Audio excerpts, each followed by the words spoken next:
انہوں نے ماریا کو اس لیے ہمیشہ برداشت کیا کیونکہ وہ اس کی نند تھی اور وہ خود ایک بیٹی تھی جو دوسرے گھر میں یہاں گئی تھی۔ وہ اپنے بھائی کو تکلیف نہیں دینا چاہتی تھی، اس لیے خاموش رہتی تھی، لیکن اب ماریا نے ان پر ہاتھ اٹھانے کی ہمت کیسے کی؟ میلیسا نے اپنی مٹھی بھینچ لی اور کہا، اب وقت آ گیا ہے کہ کچھ چیزیں واضح کر دی جائے۔ انہوں نے گاڑی نکالنے کا حکم دیا اور کہا، میں فواد سے بات کرنے جا رہی ہوں۔ پروین نے دلچسپی سے سب دیکھا اور مسکرا دی۔ یہ دیکھ کر وہ گاڑی لے کر اپنی اگلی ملاقات کے لیے روانہ ہو گئی۔ ہوٹل میں ثالث ایک نجی کمرے میں بیٹھا اپنی ٹائی درست کر رہا تھا۔ اس نے سنان کو دیکھا اور گہری آواز میں کہا، تمہیں معلوم ہے نا تمہیں کیا کہنا ہے؟ سنان نے جواب دیا، جی جناب۔ ثالث نے پھر ٹائی درست کی جیسے کچھ چھپانے کی کوشش کر رہا ہو۔ اس نے دوبارہ سنان کی طرف دیکھا اور کہا، مشکل نہ ہو تو ایک بار پریکٹس کر لو۔ سنان چند لمحے خاموش رہا۔ ثالث نے ناپسندیدگی سے اسے دیکھا اور بولا، اگر سجاد یہاں ہوتا تو اسے فوراً سمجھ آ جاتا کہ کیا کرنا ہے۔ تم زیادہ سنجیدہ ہو۔ سنان نے کھنکھار کر کہا، میں تیار ہوں جناب۔ ثالث نے سر ہلایا اور پوچھا، حارث کیا کر رہا ہے؟ سنان سیدھا کھڑا ہو گیا اور سنجیدہ لہجے میں جواب دیا، کل آپ کی سالگرہ ہے جناب۔ حارث آپ کے لیے کارڈ بنا رہا ہے جو وہ بطور تحفہ دینا چاہتا ہے، اس لیے وہ آج رات کے کھانے کے لیے نہیں آ رہا۔ ثالث نے سنجیدگی سے کہا، بہت جعلی لگ رہا ہے۔ اسی لمحے دروازے پر سروس اسٹاف کی آواز سنائی دی، مس پروین، یہ آپ کا پرائیویٹ کمرہ ہے۔ ثالث سیدھا ہو کر بیٹھ گیا اور جیسے ہی پروین اندر آئی اس نے کھانسی کی اور بظاہر معمول کے انداز میں سنان سے پوچھا، حارث کیا کر رہا ہے؟ پروین اندر داخل ہوتے ہی ان کی گفتگو سن چکی تھی۔ اس نے دلچسپی سے سنان کی طرف دیکھا۔ سنان نے فوراً سنجیدہ لہجے میں کہا، کل آپ کی سالگرہ ہے جناب۔ حارث ایک ہاتھ سے بنایا ہوا کارڈ تیار کر رہا ہے جو وہ بطور تحفہ دینا چاہتا ہے، اس لیے وہ نہیں آ رہا۔ ثالث نے سر ہلایا اور سرد لہجے میں کہا، سمجھ گیا۔ پھر اسے پروین کو اداس نظروں سے دیکھا اور کہا، بچوں کو زیادہ بگاڑنا ٹھیک نہیں۔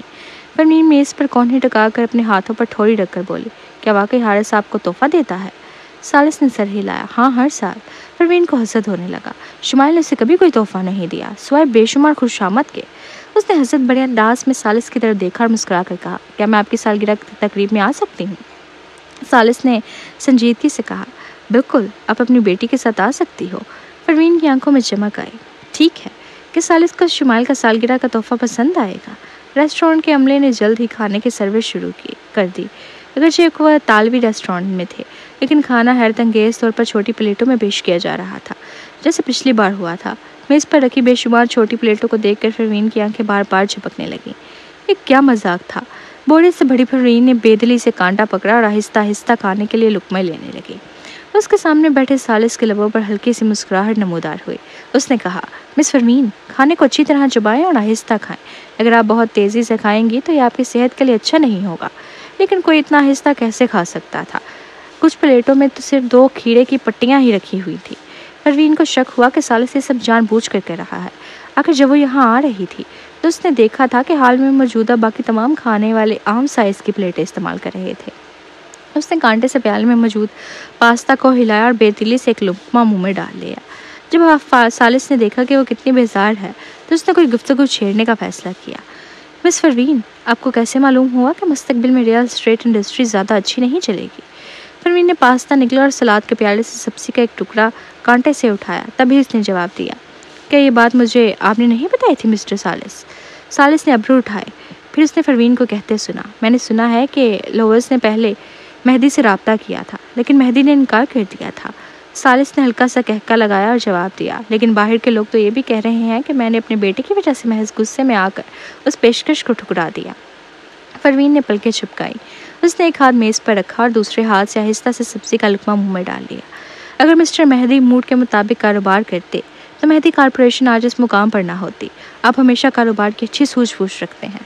ثالث کی پوری زندگی میں ہر کوئی اس کی تعریفیں کرتا آیا تھا اور کوئی اسے ایک بزنس جینیس کہتا تھا، لیکن اس نے کبھی ان باتوں پر زیادہ دھیان نہیں دیا تھا۔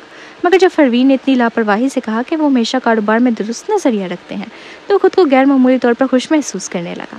اس نے بنا سوچے سمجھے اپنے سامنے رکھی ایپل جوس کی گلاس اٹھائی اور ایک گھونٹ لیا، لیکن جب اس نے نظر اٹھا کر دیکھا تو پروین کو حیرت سے گھونٹتے پایا۔ مسٹر ثالث، آپ میرا جوس پی رہے ہیں؟ ثالث کی نظر گلاس پر گئی۔ اسے لگا جیسے گلاس کے کنارے پر پروین کے لبوں کی حدت باقی ہو، جس کی وجہ سے اسے ایسا محسوس ہوا جیسے اس کے ہونٹ جل گئے ہوں، لیکن اس نے خود کو نارمل ظاہر کیا اور گلاس رکھ دیا۔ فوری طور پر کہا، اوہ سوری، میں نے غلطی سے اٹھا لیا۔ پروین حیرت سے اسے دیکھنے لگی۔ کیا واقعی مہدی خاندان کا طاقتور سربراہ جو امپیریل لیگ کا بے رحمانہ اور فیصلہ کن ایگل تھا بے شرمیلا اور معصوم بن سکتا تھا؟ خاص طور پر جب اس نے اپنی گہری آنکھیں نیچے جھکائی تو اس کی آنکھ کے کنارے پر موجود حسن کا تیل بھی ایسا لگا جیسے وہ التجا کر رہا ہو کہ مجھے تنگ کرو۔ پروین نے بے اختیار اپنے ہونٹوں پر زبان پھیری۔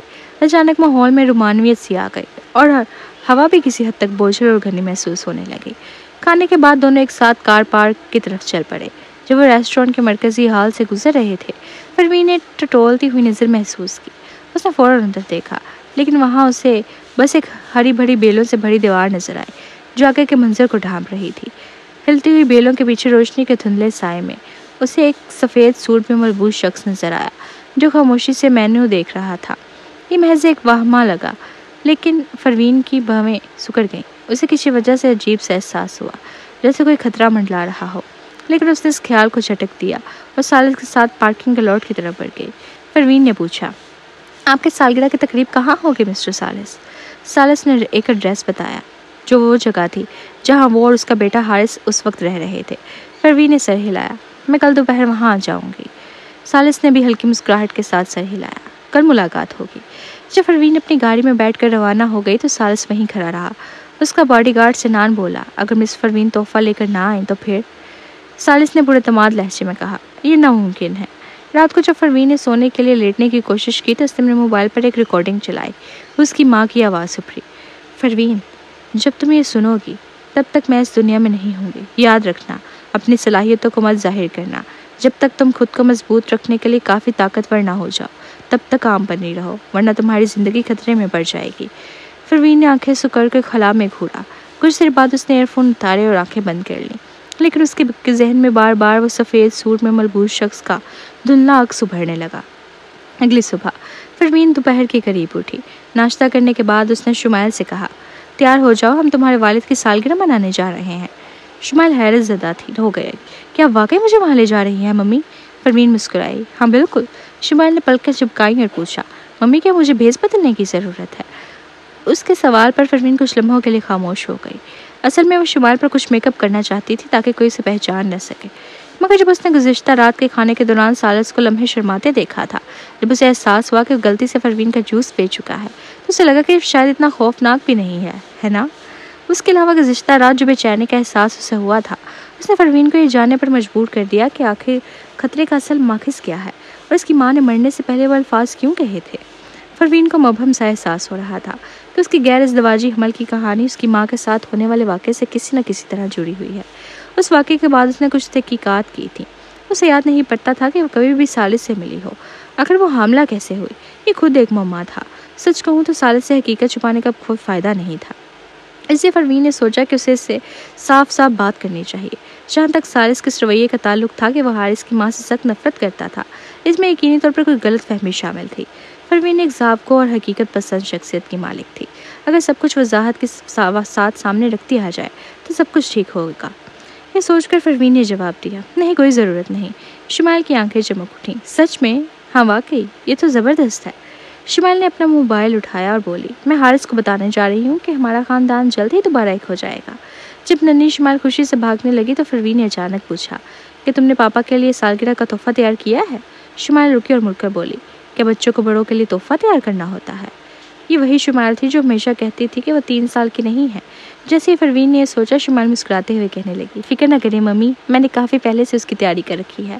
میں نے اپنی تقریر پہلے ہی لکھ لی ہے۔ میں پاپا کی اتنی تعریف کروں گی کہ وہ خوشی سے پھولے نہ سمائیں گے۔ تو اس کا تحفہ صرف ایک زبردست قصیدہ تھا۔ بہت خوب، یہ واقعی انصاف کی بات تھی۔ پروین نے مزید کوئی امتحان نہیں دیا اور نیچے جانے لگی۔ جاؤ جلدی سے کپڑے بدلو، میں نیچے تمہارا انتظار کر رہی ہوں۔ اوکی ڈوکی۔ چونکہ وہ ہفتہ تھا، شمائل کو اسکول نہیں جانا تھا۔ تانیہ جو کل اسکول سے شمائل کو لینے کے بعد ٹی وی شو کی شوٹنگ کے لیے ہوٹل میں منتقل ہو چکی تھی، گھر پر نہیں تھی۔ زتاشا فارماسیوٹیکل فیکٹری کی لیبارٹری میں مصروف تھی اور احتسام اکثر رات بھر باہر رہتا تھا اور کم ہی گھر آتا تھا۔ رہی بات بزرگ مسز پاشا کی تو وہ اس وقت کلولا کر رہی تھی۔ گھر سنسان سا محسوس ہو رہا تھا۔ پروین جب نیچے آئی تو اس نے میلسا کو صوفے پر خاموشی سے بیٹھے دیکھا۔ اگرچہ وہ گہری سوچ میں گم تھی لیکن اس کے باوجود ان کی پرس سیدھی تھی اور ان کے طور طریقے ایک معزز خاتون جیسے لگ رہے تھے، جیسے وہ پرانے وقتوں کی ایک اعلیٰ تربیت یافتہ خاتون ہو۔ پروین نے ان کے قریب جا کر پوچھا، آنٹی میلسا سب ٹھیک رہا؟ میلسا نے ہوش میں آ کر راہ بھری اور کہا، ماری اپنے والدین کے گھر واپس چلی گئی ہے۔ وہ اپنے والدین کے گھر کیوں گئی؟ فرمین فوراً سمجھ گئی کہ انکل فواد نے اسے ڈانٹا۔ میلیسا نے سر ہلایا۔ فواد جو مکسی خاندان کا سربراہ تھا، ایک سمجھدار اور معاملہ فہم آدمی تھا۔ جب ماریا پہلی بار گھر واپس گئی اور شکایت کی کہ فرمین نے اس پر ہاتھ اٹھایا تو فواد نے اس پر یقین کر لیا، لیکن جب میلیسا نے جا کر وضاحت کی کہ ماریا نے پہلے اسے مارا تھا اور فرمین نے صرف بدلے میں تھپڑ مارا تو فواد فوراً معاملہ سمجھ گیا۔ اس نے جب ماریا کو دیکھا اور اس کی آنکھوں میں جرم کے آثار دیکھے تو اس نے فوراً اسے ڈانٹا، لیکن ماریا نے شرمندہ ہونے کے بجائے گھر میں ہنگامہ برپا کر دیا۔ فواد، میں نے اپنی پوری زندگی اس خاندان کے لیے قربان کر دی اور اب تم میلیسا کا ساتھ دے رہے ہو۔ تم لوگ مکسی خاندان کو منشا خاندان سے برتر سمجھتے ہو، ہے نا؟ تو پھر میں جا رہی ہوں۔ یہ کہہ کر وہ غصے میں وہاں سے چلی گئی۔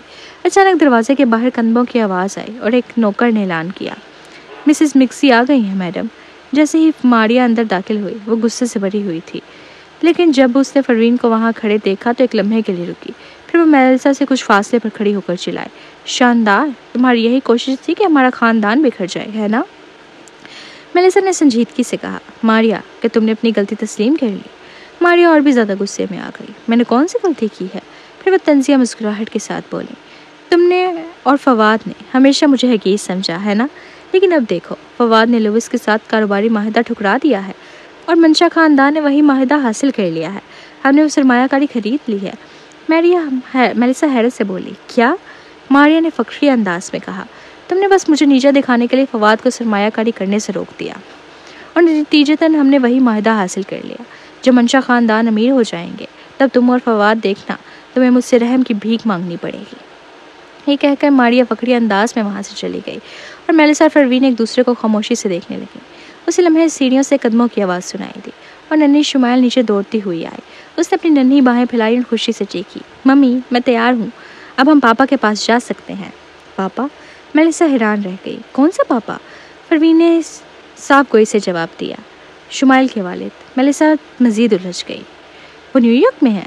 جب وہ پہلے پروین کے پس منظر کی جانچ کر رہی تھی تو یہ کہا گیا تھا کہ اس کی شادی سے پہلے کی حمل ایک غیر اخلاقی حرکت کا نتیجہ تھی، لیکن میلیسا نہیں سمجھتی تھی کہ وہ کوئی آزاد خیال عورت ہے، اس لیے اسے یقین تھا کہ پروین کو دھوکہ دیا گیا تھا۔ اسی وجہ سے اس نے لاشعوری طور پر فرض کر لیا کہ شمائل کا باپ کوئی برا آدمی ہے اور اب ان سب حرکتوں کے بعد وہ انہیں ڈھونڈنے کے لیے نیو یارک آیا تھا۔ جب اپنے خیالات میں گم تھی، پروین نے شمائل کا ہاتھ پکڑا اور باہر چلی گئی۔ میلیسا نے ان دونوں کو جاتے ہوئے دیکھا۔ وہ سست اور لاپرواہ خاتون اپنے ہاتھ پیچھے رکھے چل رہی تھی اور ننھی بچی خود بخود اس کے کپڑوں کا کونا پکڑے چلتی کودتی ساتھ چل رہی تھی۔ دونوں میں سے کوئی بھی عام طریقے سے نہیں چل رہا تھا، پھر بھی وہ ایک عجیب طرح سے ہم آہنگ اور دلچسپ منظر پیش کر رہے تھے۔ آج بھی پروین پاشا کی جیپ چلا رہی تھی۔ اس کی حرکات تیز اور مستعد تھیں۔ جب وہ گاڑی میں بیٹھی، اس نے شمائل کو پیچھے بٹھایا، سیٹ بیلٹ لگائی اور ایسکیلیٹر پر پیر رکھا تو گاڑی فراٹے بھرتی نکل گئی۔ اس کی ڈرائیونگ کافی تیز تھی، لیکن شمائل کو کوئی خوف نہیں تھا۔ اس نے آدھے گھنٹے کے سفر کو صرف 15 منٹ میں مکمل کر لیا۔ مہدی کے پاس ایک وسیع اور ریس حویلی تھی، لیکن چونکہ کہا جاتا تھا کہ اس میں کئی نسلیں اکٹھی رہتی ہیں، اس لیے سالس اپنے بیٹے کے ساتھ کہیں اور رہتا تھا۔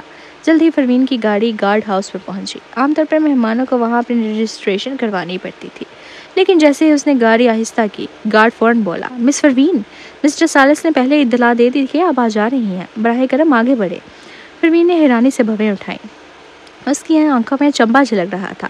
اس نے سوچا بھی نہیں تھا کہ سالس اتنا خیال رکھنے والا ہوگا، لیکن اگر غور کیا جائے تو یہ سمجھ میں آتا تھا، جب کوئی اونچے طبقے کا آدمی اپنی سالگرہ مناتا ہے تو یقینی طور پر حشر ہنگامہ ہوتا ہوگا، اس لیے اس نے پہلے سے ہی مہمانوں کی فہرست محافظوں کو دی ہوگی، ورنہ ہر مہمان کے انٹری کے وقت میزبان کو کال کرنا بہت پریشانی کا باعث بنتا۔ یہ سوچ کر اس نے گاڑی آگے بڑھائی اور ولا کمپلیکس میں داخل ہو گئی۔ یہ کمپلیکس بہت بڑا اور نہایت خوبصورت تھا۔ پہلی بار جب پروین یہاں آئی تھی تب اسے معلوم ہوا تھا کہ حارث اس کا بیٹا ہے۔ حارث اس سے شمائل ملوانے لایا تھا۔ اس وقت رات بہت ہو چکی تھی اور آس پاس کے نظاروں پر دھیان دینے کے موڈ میں نہیں تھی۔ اب جب کہ وہ ارد گرد دیکھ رہی تھی تو اس نے ایک چھوٹا سا ندی نالا بھی دیکھا۔ ولا کمپلیکس پہاڑیوں اور دریاؤں کے ساتھ بنایا گیا تھا، اس لیے اس کے مناظر بہت منفرد اور دلکش تھے۔ اس کے علاوہ یہاں صرف چند ولاز تھے جو ایک دوسرے سے کافی فاصلے پر واقع تھے، اس لیے ماحول نہایت پرسکون اور خاموش تھا۔ جیسے اس نے موڑ کاٹا، اچانک ایک شخص تیزی سے گاڑی کے سامنے آ گیا۔ چیخ! پروین نے فوراً بریک لگا دی۔ جمود کی وجہ سے اس کا جسم تھوڑا آگے جھک گیا۔ جب اس نے سیدھا ہو کر دیکھا کہ کون اتنی لاپرواہی سے سڑک پر آیا تو کسی نے گاڑی کی کھڑکی پر زور سے دستک دی۔ اس نے کھڑکی کی طرف دیکھا تو کچھ لمبے ترنگے مضبوط جسم والا مرد وہاں کھڑے سے اشارہ کر رہے تھے۔ کچھ لوگ گاڑی کے آگے اور پیچھے کھڑے تھے، جس کی وجہ سے نکلنے کا کوئی راستہ نہیں تھا۔ پروین نے ناگواری سے پریشانی سکیری۔ اس نے کھڑکی نیچے کی اور ایک بازو دروازے پر ٹکایا اور سست روی سے بولی، کیا بات ہے؟ کھڑکی کے پاس کھڑے شخص کے چہرے پر ایک لمبا زخم کا نشان تھا جو اسے خوفناک اور خطرناک بنا رہا تھا۔ وہ دھاڑا، گاڑی سے باہر نکلو۔ پروین، یہ کیا ڈرانے دھمکانے کی کوشش تھی؟ اپنی جگہ سے نہیں ہلی۔ اس کی بلی جیسی کانچ آنکھیں نیموا تھی جب اس نے پوچھا، کیا مسئلہ ہے؟ زخمی چہرے والا آدمی کچھ کہنے ہی والا تھا کہ اس کے برابر کھڑے ایک شخص نے حیرت سے کہا، ارے یہ تو بڑی خوبصورت ہے۔ جیسے اس نے کہا، دوسرے آدمیوں کی آنکھوں میں بدنیتی کے اثار نمودار ہونے لگے اور پروین کو ہوس بھری نظروں سے گھورنے لگے۔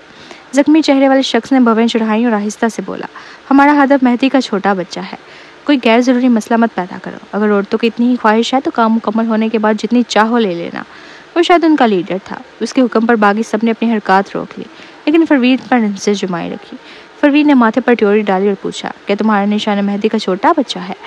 ہاں۔ زخمی چہرے والے شخص نے پچھلی سیٹ کی طرف دیکھا اور کہا، اگر اپنی جان کی خیر چاہتی ہو تو اسے ہمارے حوالے کر دو، ہم تمہیں چھوڑ دیں گے، ورنہ نہ تم بچو گی نہ وہ۔ پروین کی آنکھوں میں اچانک خطرناک چمک ابھری، جیسے اس نے سوچا تھا وہ واقعی اس کے بیٹے کے پیچھے تھے۔ تھوڑی دیر بعد جب سب بدماش زمین پر تڑپ رہے تھے، پروین نے زخمی چہرے والے کو گریبان سے پکڑا اور کہا، اگر میرے بیٹے کو کچھ ہوا تو میں تمہیں ڈھونڈ نکالوں گی، چاہے قصور کسی اور کا ہو، لیکن میں صرف تمہیں سزا دوں گی۔ وہ خوف سے کام گیا۔ پروین نے دھول چاڑی، شمائل کو دیکھا اور مسکرا کر کہا، چلو اپنے پاپا کی سالگرہ کی تقریب میں دیر نہیں کرنی۔ پروین مڑی اور گاڑی میں واپس بیٹھنے کا ارادہ کیا، لیکن اس سے پہلے کہ وہ اندر جاتی، اسکارفیس نے سختی سے کہا، تم ایسا نہیں کر سکتی، اس میدان میں بہت سے لوگ ہیں جو اسے مارنا چاہتے ہیں۔ پروین رک گئی۔ اس نے اچانک پلٹ کر پوچھا، تم نے کیا کہا؟ اسکارفیس نے جواب دیا، ہمارے پاس ایک چیٹ گروپ ہے جہاں ہم مشن لیتے ہیں۔ پچھلے کچھ سالوں میں وقفے سے مہدی کے چھوٹے صاحب کو قتل کرنے کے کئی مشن دیے گئے ہیں۔ اس کی جان لینے کے پیچھے بہت سے لوگ ہیں اور بہت سے لوگ ان مشنز کو قبول بھی کر چکے ہیں۔ جب سے ہم یہاں گھات لگا کر بیٹھے ہیں، ہم پہلے ہی 4 سے 5 اور گروپوں کو یہاں آتے دیکھ چکے ہیں۔ پروین، وہ یہ نہیں جانتی تھی کہ اس کا بیٹا بچپن سے ہی ایسے ماحول میں جی رہا تھا۔ یہ ایک معجزہ ہی تھا کہ وہ 5 سال کی عمر تک محفوظ پہنچ گیا۔ پروین نے غصے سے پوچھا، کہ تم پتہ لگا سکتے ہو کہ یہ مشنز کس نے جاری کیے؟ اسکارفیس، جس نے ابھی اس عورت کی مہارت دیکھ لی تھی اور یہ بھی جان چکا تھا کہ وہ اس کا مکمل بایو ڈاٹا جان چکی ہے، سچ بولنے پر مجبور تھا۔ اس نے جواب دیا، مسٹر مہدی ایک بہت مشہور آدمی ہے، اس کے ساتھ انہوں نے کاروباری دنیا میں کئی دشمن بھی بنا لیے ہیں، تو یہ کہنا مشکل ہے کہ اس نے کس سے کروایا۔ اس کے الفاظ سن کر پروین کچھ لمحے کے لیے خاموش رہی، پھر اس نے کہا، بس جو کچھ میں نے تم سے کہا وہ یاد رکھنا اسکارفیس۔ کیا اس نے یہ سب بیکار میں کہا تھا؟ یہ لوگ بے بسی سے پروین کو گاڑی میں بیٹھ کر جاتے ہوئے دیکھتے رہے۔ وہ سب اکٹھے ہوئے پوچھا، اب ہم کیا کریں باس؟ اسکارفیس نے غصے سے کہا، اور کیا کر سکتے ہیں؟ گھات لگا کر بیٹھے رہو۔ کہ ہم دوبارہ موقع تلاش کر کے اسے مارنے کی کوشش کریں گے؟ اسکارفیس نے سر پر زور سے مارا اور غصے میں کہا، ہاں بالکل، ہم یہاں چھپ کر مہدی کے چھوٹے صاحب کی حفاظت کریں گے۔ اگر اسے کچھ ہوا تو میں تم سب کو نہیں چھوڑوں گا۔ مہدی ولا۔ شمائل کا میسج ملنے کے بعد حارث بہت پرجوش تھا، جس میں لکھا تھا کہ وہ آج بطور فیملی اکٹھے ہونے والے ہیں۔ کافی سوچ بچار کے بعد اس نے فیصلہ کیا کہ پہلے سالس کو ایک تنبیہ دے دے، کہیں وہ زیادہ جذباتی ہو کر کوئی نامناسب حرکت نہ کر بیٹھے۔ لہٰذا اندرونی جدوجہد کے بعد حارث سالس کے اسٹڈی روم میں گیا۔ چھوٹے بچے نے سنجیدگی سے کہا، ڈیڈی مجھے آپ سے ایک بات کرنی ہے۔ سالس آنے میں دیکھ کر اپنے کپڑے درست کر رہا تھا۔ کیا بلیک سوٹ اسے بوڑھا لگنے پر مجبور کر رہا تھا؟ مگر وائٹ سوٹ پہننے سے وہ زیادہ لاپرواہ نہ لگے۔ گہرے رنگ اس پر بہتر لگتے تھے، لیکن کون سی ٹائی پہننی چاہیے؟ اسی کشمکش میں اس نے حارث کی بات سنی، حیرانگی سے پوچھا، کیا بات ہے؟ حارث نے لمحہ بھر کے لیے خاموشی اختیار کی، پھر آخرکار بولا، اصل میں آپ کی ایک بیٹی بھی ہے، سالس۔ اس نے فوراً مڑ کر دیکھا اور سالس کی سنجیدگی سے گھورتے پایا۔ باپ اور بیٹا کافی دیر تک ایک دوسرے کو گھورتے رہے، پھر سالس نے آخرکار پوچھا، اوہ وہ کہاں ہے؟ سالس نے جواب دیا، آپ اسے بہت جلد دیکھیں گے۔ یہ کہتے ہی اس کے فون پر ایک میسج آیا۔ حارث نے نیچے دیکھا، یہ شمال کا وائس میسج تھا۔ اس کی ننھی آواز ہیڈ فون میں گونجی، ممی کہہ رہی ہیں کہ وہ ڈیڈی کو کچھ نہیں بتانا چاہتی۔ حارث، غلطی سے کچھ مت بتا دینا، اوکے؟ حارث، اس کا ننھا وجود لمحے بھر کے لے کر گیا، پھر اس نے آہستہ سے اپنا سر اٹھایا اور دیکھا کہ سالس اسے خاموشی سے گھور رہا تھا۔ وہ بھی گھور رہا تھا، اب بھی گھور رہا تھا۔ چند سیکنڈ بعد حارث نے اچانک اپنا سر جھکا کر شمائل کی نقل کرنے کی کوشش کی۔ وہ بولا، ڈیڈی مجھے دیکھے، کیا میں پیارا لگ رہا ہوں؟ میں کتنا معصوم لگ رہا ہوں؟ کیا میں لڑکی جیسا لگ رہا ہوں؟ سالس حیران رہ گیا۔ اس کے بیٹے کی شخصیت میں جو تبدیلیاں کبھی کبھی نظر آتی تھیں، وہ اس کے سامنے مکمل طور پر بدل چکی تھیں۔ وہ اپنے ہوش کھو بیٹھا۔ سالس کا دماغ الجھ کر رہ گیا۔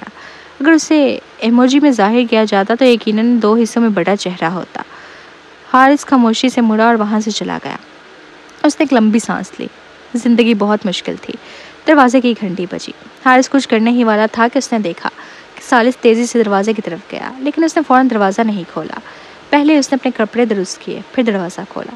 اس کے چہرے پر ایک ہلکی سی مسکراہٹ تھی۔ یہ یقینی طور پر مس پروین ہوں گی، لیکن جیسے ہی دروازہ کھلا وہاں حیران و خوش طلال کھڑا تھا۔ سالس، تم خود دروازہ کھول رہے ہو؟ سالس، طلال نے اندر آ کر کہا، آج تمہاری سالگرہ ہے، اس لیے میں خاص طور پر جشن منانے آیا ہوں۔ کچن میں سنان اور دوسرے لوگ کھانے کی تیاری کر رہے تھے، کیونکہ پروین کو کل ہی بتایا گیا تھا کہ یہ ایک سالگرہ کی پارٹی ہے تو مہمان ہونے ضروری تھے۔ کچھ دیر بعد دروازے کی گھنٹی دوبارہ بجی۔ طلال، جو ہمیشہ دوڑ دھوپ میں خوش رہتا تھا، فوراً دروازے کی طرف گیا، لیکن دروازہ کھولتے ہی وہ چونک گیا۔ باہر ٹینا یار کھڑی تھی۔ سالس نے ناگواری سے پوچھا، تم یہاں کیا کر رہی ہو؟ ٹینا نے نرمی سے مسکراتے ہوئے کہا کہ میں یہاں نہیں آ سکتی۔ سالس نے ٹھنڈی آواز میں کہا، ٹینا۔ اب وہ جواب دینے ہی والی تھی کہ ایک بار پھر دروازے کی گھنٹی بجی۔ وہ جلدی سے دروازے پر گئی اور بولی، میں کھولتی ہوں۔ لیکن جیسے اس نے دروازہ کھولا اس کے سامنے پروین کی حسین شکل نمودار ہوئی۔ ٹینا کی مسکراہٹ فوراً ماند پڑ گئی۔ اس نے غصے سے پوچھا، تم یہاں کیوں آئی ہو پروین؟ پروین نے ایک بھواں اٹھائی اور کہا، میں کیوں نہیں آ سکتی؟ ٹینا فوراً بولی، مسٹر مہدی نے کہا ہے کہ آج گھر میں خواتین کا آنا مناسب نہیں، براہ کرم واپس چلی جائیں۔ یہ کہہ کر اس نے پروین کے منہ پر دروازہ بند کر دیا۔ وہ واقعی ہر سال اسے سالگرہ کی مبارکباد دینے آتے تھے، لیکن وہ عام طور پر شام کے وقت آتے تھے۔ کیا وہ واقعی دوپہر میں ان کی محفل میں مداخلت کریں گے؟ اس کے علاوہ تقریباً 12 بج رہے تھے۔ محترمہ پروین ابھی تک نہیں پہنچی تھی۔ کیا وہ آنے کا ارادہ نہیں رکھتی تھی؟ یہ سوچ کر سالس کے دل میں بے چینی کی ایک لہر سی اٹھنے لگی اور وہ اچانک کھڑا ہو گیا۔ اس کی گہری آنکھیں دروازے پر مرکوز ہو گئی اور اس کی آنکھ کے کونے پر موجود خوبصورت دل میں سردی کی چمک جھلکنے لگی۔ یہ دیکھ کر طلال، جو اپنے موبائل فون پر گیم کھیل رہا تھا، بولا، کہ تم کسی اور کا انتظار کر رہے ہو سالس؟ نہیں، میں نہیں کر رہا۔ سالس نے بنا سوچے سمجھے انکار کر دیا۔ اس نے اس عورت کے قریب آنے کا موقع دیا تھا، لیکن اس نے اسے ضائع کر دیا۔ یہ اس کا نقصان تھا، اس کا نہیں۔ وہ عورت واضح طور پر اسے محبت کرتی تھی، لیکن پھر بھی وہ خود کو غیر محفوظ محسوس کر رہا تھا۔ سالس حیران رہ گیا۔ دروازے پر ٹینا کے چہرے پر ایک مسکراہٹ ابھری جب اس نے ان کی گفتگو سنی۔ جب اس نے دروازے پر پروین کو دیکھا تو وہ واقعی یہی سمجھی تھی کہ سالس نے اسے مدعو کیا تھا، مگر اب لگتا تھا کہ ایسا نہیں تھا۔ لیکن اس نے کہیں سے سن لیا ہوگا کہ آج مسٹر سالس کی سالگرہ ہے اور وہ خاص طور پر اسے لبھانے آئی ہے۔ کتنی بے شرم ہے۔ وہ پہلے ہی ایک بچے کی ماں تھی، پھر بھی وہ مسٹر سالس مہدی پر نظر جمائے ہوئے تھی۔ اس نے فیصلہ کیا کہ وہ اسے اندر قدم بھی نہیں رکھنے دے گی۔ یہ سوچتے ہی حارث اپنے کمرے سے دوڑ کر باہر آیا اور بولا، ڈیڈی، میں نے سنا ہے کہ آپ نے ممی کو اندر آنے سے منع کر دیا۔ سالس کی آنکھیں یکدم تاریک ہو گئیں، جیسے اسے احساس ہوا کہ کچھ غلط ہے، اور لمبے لمبے قدموں سے دروازے کی طرف بڑھا۔ اس نے اچانک دروازہ کھولا، جہاں باہر کھڑی پروین بیزاری سے انتظار کر رہی تھی۔ وہ خالی ہاتھ تھی اور اس کا امتزاج ہمیشہ کی طرح سست تھا۔ اس نے دھیمی آواز میں پوچھا، سنا ہے کہ آج خواتین مہمانوں کے لیے جگہ نہیں ہے مسٹر سالس؟ سالس کا دل اچانک دھڑکنے لگا اور اس کی ساری بے چینی پل بھر میں ختم ہو گئی۔ اس کے چہرے پر مسکراہٹ آئی اور وہ بولا، واقعی آج کسی اور خاتون مہمان کے لیے جگہ نہیں ہے، کیونکہ ہم ایک خاص ننھی مہمان کا انتظار کر رہے تھے۔ اس کی نظریں پروین سے ہٹ کر اس کے ساتھ کھڑی ننھی سی شخصیت پر مرکوز ہوئیں اور پھر اس کے ہونٹ بے اختیار سکڑ گئے۔ شمال نے اپنے چہرے کو مضحکہ خیز انداز میں ایک جوکر کی طرح پینٹ کر رکھا تھا۔ اس کی آنکھوں کے گرد سیاہ رنگ کا اور ہونٹوں پر ایک لمبا کھنچتا ہوا لپسٹک کا نشان تھا۔ اس کا اصل چہرہ بمشکل پہچانا جا سکتا تھا، مگر وہ پھر بھی بے حد پیاری لگ رہی تھی۔ ننھی بچی کی بڑی بڑی آنکھیں شکایت سے بھری ہوئی تھیں۔ اس نے ٹینا کی طرف اشارہ کرتے ہوئے کہا، لیکن اس درمیانی عمر کی آنٹی نے ہمیں اندر نہیں آنے دیا۔ سالس کی پیشانی شکل نلود ہو گئی۔ اس نے ٹینا کی طرف دیکھا۔ ٹینا ششت رہ گئی۔ اس کے ہاتھ سختی سے مٹھی میں بند ہو گئے۔ اسے اندازہ نہیں تھا کہ محترمہ پروین نے پہلے ہی ننھے حارث کو قابو کر رکھا تھا۔ چہرے پر ناخوشی کے تاثرات لیے اس نے کہا، مسٹر مہدی، میں نے جان بوجھ کر آپ سے جھوٹ نہیں بولا۔ دراصل میں نے غلط فہمی کی وجہ سے ایسا کیا، کیونکہ آپ نے خود کہا تھا کہ آج خواتین مہمانوں کے لیے جگہ نہیں ہے، اس لیے میں سمجھی کہ آپ واقعی کسی کو اندر نہیں آنے دینا چاہتے۔ پروین میں اس کی وضاحت سن کر طنزی انداز میں ہنکار بھرا، یہ عورت جھوٹ بولنے میں کتنی ماہر ہے۔ مسکرا کر اس نے پوچھا، تو کیا مجھے اب تمہارا شکریہ ادا کرنا چاہیے؟ نہیں، بالکل نہیں، ٹینا نے مسکراتے ہوئے کہا، آخر غلطی میری ہی تھی، خوش قسمتی سے کوئی بڑی غلط فہمی پیدا نہیں ہوئی۔ پروین نے بھی کچھ کہنا ہی تھا کہ اچانک کوئی بولا، محترمہ یار، آپ واقعی بہت اچھا بہانہ بناتی ہیں۔ آپ واضح طور پر مسٹر سالس کو اپنے لیے مخصوص کرنا چاہتی تھیں اور اس لیے دوسری عورتوں کو باہر نکال رہی تھیں۔ کیا آپ کو لگتا ہے کہ کوئی یہ نہیں سمجھ سکتا کہ آپ مسٹر سالس کو پسند کرتی ہیں؟ ٹینا کا چہرہ ایک دم فک ہو گیا. نہیں میں تو بس پروین. یہ پریشان کن آواز کتنی جانی پہچانی لگ رہی تھی. اس نے مڑ کر دیکھا تو ایک آدمی مسکراتے ہوئے اس کی طرف دیکھ رہا تھا. ہم پھر سے ملے محترمہ پروین. پروین ذرا اٹھی. آپ کون ہو؟ اس آدمی کے ہونٹوں پر ہلکی سی جھنجھلاہٹ نمودار ہوئی. آپ کی یادداشت واقعی اچھی نہیں محترمہ پروین. ہم اسلام آباد میں مل چکے ہیں. میں سجاد مسٹر مہدی کا ایگزیکٹو اسسٹنٹ ہوں. پروین نے حیرانی سے پوچھا. تم اتنے سامنے کیوں لگ رہے ہو؟ سجاد. کون سا انسان گرم مطلوب علاقوں میں آدھا مہینہ گزار کر سامنا نہ ہو جائے؟ زندگی کی مشکلات کو ظاہر نہ کرنا بہتر ہے براہ کرم. تاہم اسے اچھی طرح یاد تھا کہ وہ وہاں کیوں بھیجا گیا تھا، اس لیے اس نے جبرن ایک خوش اخلاق مسکراہٹ بنائی. پروین نے فوراً کہا. مسکراؤ مت، تمہارا چہرہ اور زیادہ سانولا لگتا ہے جب دانت اس کے مقابل میں چمکتے ہیں. سجاد. اسی دوران گیمنگ چینل کے اسٹوڈیو میں چینل کے انچارج شخص نے جوش و خروش سے سپروائزر کو کہا. سویٹ سیم واقعی لاجواب ہے. یہ اس کا صرف چوتھا مقابلہ ہے اور وہ پہلے ہی ٹرینڈ کر رہی ہے. نگران آفیسر یہ سن کر رہ گیا. یہ کیسے ممکن ہے؟ سویٹ سیم کوئی بہت بڑی مشہور شخصیت نہیں تھی. ان کا پلیٹ فارم کے بڑے لائیو اسٹریمرز کے لیے بھی سوشل میڈیا پر ٹرینڈ کرنا مشکل تھا، تو پھر سویٹ سیم جو ابھی ٹاپ 80 تھی وہ کیسے ٹرینڈ کر سکتی تھی؟ نگران آفیسر نے اپنا موبائل اٹھایا. اس نے فوراً دیکھا کہ ایک hashtag whose little princess is that trending list میں 49ویں نمبر پر آ چکا تھا. حالانکہ یہ بہت اوپر نہیں تھا، لیکن ایک ایسی اسٹریمر کے لیے جو صرف 2,50,000 فالوورز رکھتی تھی یہ تعداد بہت زیادہ تھی. یہ ماننا پڑے گا کہ ایک سویٹ سیم کے فالوورز کو متوجہ کرنے کی صلاحیت زبردست تھی. بغیر کسی خاص تشہیر کے اس نے صرف فیس اور مقابلے کے قبولیت کو طور پر اپنا منفرد طنزی انداز کے ذریعے 50,000 نئے فالوورز حاصل کر لیے تھے. ایپ میں اس کے فالوورز کی تعداد واضح طور پر بڑھ رہی تھی جب سے وہ ٹرینڈ میں آئی تھی. نگران افسر نے ہیش ٹیگ کو چیک کیا. اس نے فوراً دیکھا کہ 1 لاکھ سے زیادہ لوگ دراصل سویٹ سیم کو فالو کر چکے تھے. Hashtag whose little princess that کے نیچے ایک ٹاپ پوسٹ یہ تھی. یہ مت بھولیں سویٹ سیم یقیناً کسی امیر گھرانے کی چھوٹی شہزادی ہے. درحقیقت آپ اس کے بولنے کے انداز سے اندازہ لگا سکتے ہیں. ایک گیم میں اس نے اپنی ٹیم ممبر سے کہا تمہارا گھوڑا میرے وائٹی سے بھی سست کیوں ہے؟ ایک فین نے پوچھا یہ وائٹی کون ہے؟ اس نے جواب دیا میرا چھوٹا پونی. ظاہر ہے میں اس وقت استبل میں ہے. ویسے مجھے اس کی یاد آ رہی ہے. گھڑ سواری ایک بہت مہنگا شوق ہے ٹھیک ہے. یہ بھی سچ ہے کہ کوئی بھی امیر آدمی سے سیکھ سکتا ہے، لیکن سویٹ سیم کے پاس اپنا ذاتی پونی ہے. سوچیں وہ بہت گہرائی سے سوچیں. اس پوسٹ کے تقریباً 10,000 جوابات تھے. ہر کوئی شرلاک ہومز بن گیا تھا اور سویٹ سیم کی روزمرہ کی زندگی کو اس کی باتوں کے ذریعے جوڑنے کی کوشش کر رہا تھا. بہت سے تجزیوں کے بعد سب نے یہ نتیجہ نکالا کہ سویٹ شمائل ضرور کسی امیر خاندان سے تعلق رکھتی ہے، ورنہ ایک 5 سالہ بچی کے پاس اتنے امیر اسپانسر کہاں سے آ سکتے تھے. جب کوئی نیا صاف ٹرینڈنگ ہیش ٹیگ دیکھ کر پوچھتا کہ سویٹ سیم کون ہے تو فینس بہت جوش و خروش سے تفصیل بتاتے اور اسے پیار سے سویٹی کہہ کر پکارتے. پوسٹ میں لگی تصویر سویٹ سیم کی لائیو اسٹریمنگ کے دوران لی گئی ایک اسکرین شاٹ تھی. حالانکہ وہ دھندلی تھی لیکن اس میں وہ انتہائی پیاری اور معصوم لگ رہی تھی، جس سے اس کے مزید پوائنٹس بڑھ گئے. نگران افسر ایک پوسٹ دیکھتا رہا پھر پرجوش ہو کر بولا میں چاہتا تھا کہ ہم اسے ابھی کم پروفائل رکھیں اور جب وہ ٹاپ 20 میں پہنچے تب اس کی پروموشن شروع کریں، لیکن مجھے یہ توقع نہیں تھی کہ اس کے فینس خود ہی اسے مشہور بنا دیں گے. یہ بچی قدرتی طور پر شہرت کے لیے بنی ہے. جیسے اس نے کہا اس کے ماتحت افسر نے بے چینی سے کہا سروے ایک اور نئی ٹرینڈنگ پوسٹ میں آ گئی ہے. نگران افسر نے حیران ہوا جب اس نے ٹرینڈنگ لسٹ کو دوبارہ دیکھا تو ایک نیا ہیش ٹیگ وہ یو اونلی ہیو $75 million 45ویں نمبر پر چپکا تھا اور مزید اوپر جانے کے آثار دیکھ رہا تھا. یہ ایک ویڈیو کلپ کی وجہ سے تھا. لائیو اسٹریمنگ میں ایک فالوورز نے پوچھا سویٹی کیا تم واقعی امیر خاندان سے ہو؟ گیم کھیلتے ہوئے سویٹ سیم نے جواب دیا امیر خاندان کیا ہوتا ہے؟ فالوور نے کہا جن کے پاس بہت زیادہ پیسہ ہو. سویٹ سیم نے ہنستے ہوئے کہا ہم امیر نہیں ہیں. ممی کہتی ہے ہم بہت غریب ہیں. ہمارے پاس صرف $75 million ہے، اس لیے ممی نے مجھے زیادہ خرچ کرنے سے منع کیا ہے، ورنہ ہمیں میری گرانڈ آنٹی سے پیسے لینے پڑیں گے. سب لوگ حیرت میں ڈوب گئے. صرف $75 million. تبھی اسپانسر گرینڈ پا نے اسے 9,999 ہوائی جہازوں کا تحفہ بھیجا اور ساتھ میں تبصرہ کیا تمہاری فیملی واقعی بہت غریب ہے، ان پیسوں سے اپنے لیے کچھ کپڑے خرید لو. سب لوگ بڑے اسپانسر نے ایک بار پھر دھماکہ کر دیا تھا اور یوں وہ اونلی ہیو $75 million ٹرینڈ کرنے لگا. نگران افسر کی خوشی سے ہاتھ کانپنے لگے.